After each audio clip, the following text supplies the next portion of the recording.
สบายดีสบายดีสบายดี YouTube สบายดีเบิร์ดทุกคนเด้อที่เข้ามาติดตามค่อยน้องค่อยบ่ได้เอาคลิปลง YouTube โดนทุกเจ้ามื้อนี้บ่มีแนวเฮ็ดเนาะเพราะว่าค่อยไปเที่ยวมานะไปเที่ยวตั้งรัฐมา ก็เลยบ่ได้ถ่ายลงทุกเจ้าม่องงามแล้ววันนี้ก็เลยเข้าไปใน YouTube ก็เบิ่ง YouTube ทุกมื้ออยู่ทุกเจ้าแต่บ่ค่อยเอาคลิปลงเพราะว่ามันบ่ขึ้นบ่หยังหั้นนะวันษามีความว่าน้อยใจที่เอาคลิปลงไปแล้วมุ้ยไผ่เบิ้งมุ้ยไผ่อีหยังขนาดสุนเจ้าก็เลยบอกอัปเดตนะบัดนี้ย่านซ่องปิวสุนเจ้าก็เลยมาอัปเดตซะเฮาบ่สู่ความพยายามของเราสุนเจ้าเนาะจะเบิ้งอันนี้ต้นบางหุ่งพี่น้องอันนี้ต้นข่าคันผู้ใดที่ติดตามค่อยก็สิฮู้ดอกสุนเจ้าแต่ค่อยก็บ่ค่อยเอาลงแต่กี้ค่อยเอาลงอยู่สุนเจ้าอันนี้ต้นมะขี้หูดค่อยสิเจ้าต้นมะขี้หูดต้นมะเพชรกระปุกคือเก่าคือเดิมมาแล้วสิเจ้าเอ้ยท่านผู้ใดอันอยากฮู้ว่าเฮ็ดจังไดกะไปเบิ่งคลิปเก่าๆเด้อสิเจ้าขอบมกขอบใจบ่ได้เอาคลิปลงหลายแล้วสิเจ้าเอาลงแต่โดนๆพุ่นมาปีนี้บ่ทันได้เอาลงไปเที่ยวมาไปหั่นไปนี่เฮ็ดหั่นเฮ็ดนี่ก็บ่ค่อยเอาคลิปลงเจ้าก็เลยมื้อนี้มาเอาคลิปลงขอให้มื้อนี้เป็นมื้อที่ดีเนาะเป็นมื้อที่ดีของค่อยแล้วก็ให้เป็นมื้อที่ดีของทุกคนหลายๆคนเด้อเจ้าเด้อก็คือเก้าหั่นแล้วค่อยกับปลูกมะเพชรไปเที่ยวเด้ปลูกมะเพชรเด้เจ้าอันนี้ค่อยเก็บแล้วอ่ะนะเก็บหน่วยแดงมาแล้วนะเก็บมื้อเช้านี่เจ้าอันนี้ช่วงแรงก็เลยมาอัดคลิปอากาศก็อยากมืดๆเนี่ยสีเย็นๆมาแล้วชมเช้าเพราะมันเป็นนันเดือน8ท้ายเดือน8แล้วสิเข้าเดือน9แล้วก็ค่อยอยู่ลัดหนาวเนาะหลายๆคนก็สิฮู้พออยู่ลัดหนาวมันก็ยังเย็นอากาศบ่ดีปานใดปีนี้นะฝนก็ตกดุชมเจ้าคันฝนตกดุแล้วมักเผ็ดนี่บ่งามหลายๆคนก็ว่าดกอยู่แต่สำหรับค่อยปลูกคู่ปีเนาะปีนี้บ่ดกแล้วก็ปีนี้ค่อยก็บ่ได้ปลูกหลายอีกแต่ละปีเขาจะปลูกเป็น100 กว่าคู่คุณนะสมเจ้าปีนี้จะบ่ได้ปลูกหลายเพราะว่าปลูกหลายก็กินบ่เบิดนะสมเจ้าปันหมู่ปันคู่กินแน่ก็เลยปลูกแต่60-70 คู่ก็พอแล้วนะก็ประมาณนี้นะสมเจ้าแต่ก็มีหลายอย่างได้มีมะเพชรมีหัวสิงไข่หัวข่าค่อยจะเบิ่งหัวข่าอันนั้นเป็นแถวหัวข่าแม่นเบิดละ1 ถัง 2 ถัง 3 ถัง 4 ถังทางนั้นจะมีต้นมะฮุ่งที่ชุมเจ้าเห็นละนั้นต้นอีตูหัวจิงไข่ทางนั้นนะชุมเจ้าคอยจะปลูกแต่แถวนี้กันหลายๆคนเห็นคลิปเพื่อก็สิเห็นอยู่เขาจะปลูกอ้อมแอมแถวหน้าบ้านแล้วก็ข้างบ้านแบบนี้ชุมเจ้าค่อยเก็บมื้อเช้านี่ได้ประมาณ2 คุไอศครีมเนี่ยชุมเจ้าแต่ก็มีหมู่มีครูเพิ่นสั่งเข้ามาก็เป็น6 คุแล้วเขาเจ้าสั่งนะถามว่าได้ขายหลายบ่ก็บ่ได้ซุมเจ้า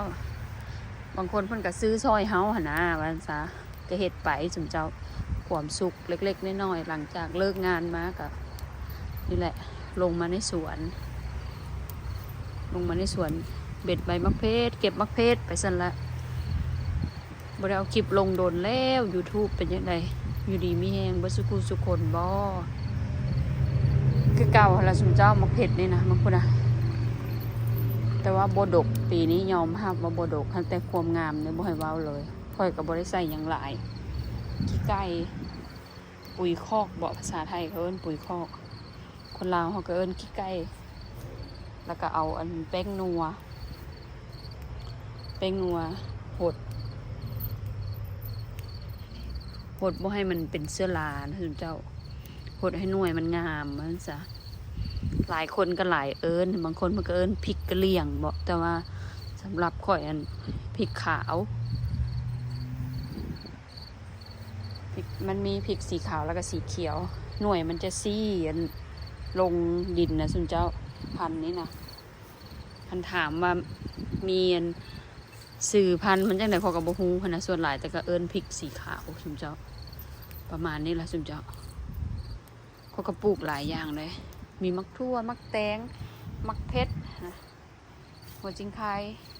มักทั่วก็เก็บไปแล้วสุนเจ้าแถ วนี้จะเป็นรวมมิตรเลยเทิงมักทั่วเทิงเงินมักบวบนี่มักบวบเกลือมักบวบแล้วก็มุมนี้ก็มีผักปังแล้วก็ผักแพรวมักแตงก็ประมาณนี้นะสุนเจ้าอันนี้มักทั่วเห็นแต่ใบพี่น้องบ่ฮู้ว่าสิได้กินหรือบ่ก็สิประมาณนี้แหละสุนเจ้าบ่มีหยังหลายแต่ก็หลายเติบอยู่ได้นี่นะจะว่าบ่มักเผ็ดค่อยกับประมาณนี้ก็สิไปข้างนั้นบัดนี้นะจะไปข้างนี้มุมอ้อมแอมแถวข้างบ้านเนี่ยแล้วสุนเจ้าก็สิประมาณนี้แหละบ่ได้เอาคลิปลง YouTube โดนนะสุนเจ้าขอบใจเด้อที่ยังเข้ามากดไลค์เข้ามา Subscribe กันมีหยังก็โอ้ลมได้ใจเด้อคันค่อยฮู้ค่อยก็สิบอกนะประมาณนี้แหละสุนเจ้าหมกเผ็ดงามอยู่บ่พี่น้องหลายๆคนที่มาบ้านค่อยเพิ่นก็ว่างามอยู่หั่นนะแต่สำหรับค่อยเองนะบ่ดกปานใดค่อยว่าปีนี้นี่สะออนบ่สุนเจ้า